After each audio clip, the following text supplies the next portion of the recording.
नवभारत शिक्षण मंडळ संचलित शांतिनिकेतन डे बोर्डिंग या शाखेचा जिमखाना डे 2026 हा सोहळा हजारो पालकांच्या उपस्थितीत मोठ्या उत्साहात संपन्न झाला।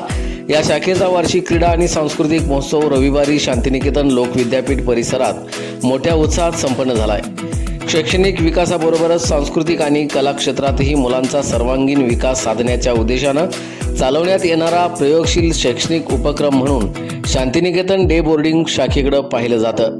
सांगली जिल्ह्यातील आणि परिसरातील केवळ 19 विद्यार्थी संख्येने सुरू झालेल्या या शाखेमध्ये सध्या सुमारे 350 विद्यार्थी शिक्षण घेत आहेत। सकाळी 8 ते रात्री 8 या वेळेत चालवल्या जाणाऱ्या या शाखेमध्ये शैक्षणिक उपक्रमासह कला आणि क्रीडा उपक्रमावर विशेष भर दिला जातो।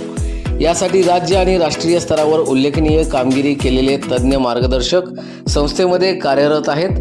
वर्षभरात मुलांना शिकवलेल्या या सर्व विविध उपक्रमांचे सादरीकरण पालकांसमोर करण्यासाठी आयोजित जिमखाना डे अंतर्गत विद्यार्थी आणि विद्यार्थिनींनी विविध क्रीडा प्रकारांचे सादरीकरण केले।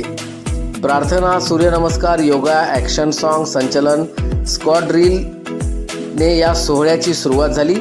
त्यानंतर लेझिम, काठिया, लाठी, horse riding, equestrian, karate, self defence, swimming, rifle shooting, rappelling wall, climbing, कुस्ती, मल्लखांब, जिम्नॅस्टिक, ऑब्स्टॅकल्स अशा विविध क्रीडा प्रकारांची चित्तथरारक प्रात्यक्षिक दाखवून विद्यार्थ्यांनी पालकांची वाहवा मिळवली आहे। दुपारच्या सत्रात भारताच्या विविध राज्यांचे दर्शन घडवणाऱ्या सांस्कृतिक कार्यक्रमांचंही सादरीकरण मुलांनी उत्साहात केलं।